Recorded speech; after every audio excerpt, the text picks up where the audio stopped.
Tere päevast, head raadiokuulajad, eetris on Kirillitsas Eesti. Minu nimi on Pavel Ivanov, olen 35 aastat ajakirjanduses. Ma olen eestlane, kellel on vene juured muu hulgas, sellepärast et mul ema juured on eesti juured, isa juured on vene juured. No ja kes ma nüüd olen? Aga ma olen selles mõttes eestlane, et ma olen eestimaalane. Üldiselt raadiosse ma sattusin 90ndate alguses, aga need olid rohkem sellised mingid väga mitteolulised muusikasaated, mida ma tegin Raadio Tallinnas. Siis kui ka ajakirjanduslik kogemus tuli, siis Kuku Raadio pakkus varianti, et kord nädalas võiks 10-15 minutit rääkida sellest, mis venekeelses ajakirjanduses toimub Eestis.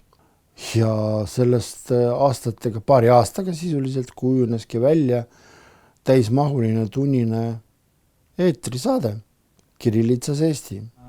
Selle saate formaat on selline, et me ühest küljest nagu peaks nagu eestikeelsel raadiokuulajale rääkima sellest, mida nädala jooksul on huvitavad toimunud venekeelses meedias ja sellest on välja kujunenud juba natukene muud kui lihtsalt meedia ülevaade. Ja mul on selles mõttes nagu väga hea meel.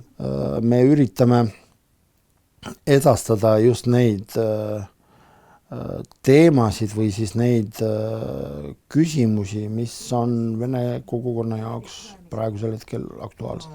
On välja kujunenud mingisugused arusaamad asjadest, mis nagu tundub, et nagu miks vene inimesed siin Eestis nii ja naa mõtlevad või käituvad, mille suhtes nagu tahaks nagu öelda, et kuulge sõbrad, pöördudes Eesti raadiokuulaja poole, et need asjad ei ole alati väga mustvalged, nii kuidas nagu teie seda asja ette kujutate.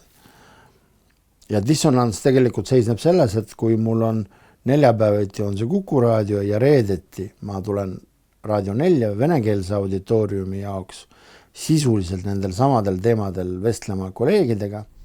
Добрый день, уважаемые радиослушатели, в эфире передача «Здесь и сейчас», своеобразный пресс-клуб журналистов. Aga juba pöördudes venekeelse auditooriumi poole mõtetega, et kuulge, aga miks te nii mõtlete?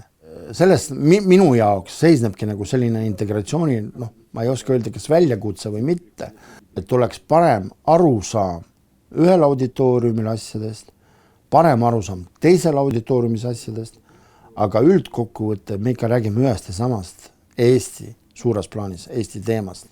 Aga tõesti, ma ei ole mõelnud, kas ma nüüd, ma ei tea midagi, liigutasin mägesid või ma ei tea mida. Ma ütleksin niimoodi, et ma ikkagi eetrisse lähen mõeldes selle peale, et minu sõnadel või siis ka külaliste sõnadel, kellele ma esitan küsimusi, on olulisel kohal ka see vastutustunne.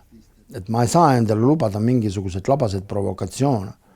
Ajakirjanduslikke provokatsioone, need võib teha. Ja ma arvan, et üks nagu see iseenese nagu arusaama selles projektis ongi nagu see, et vastutustundlik saade.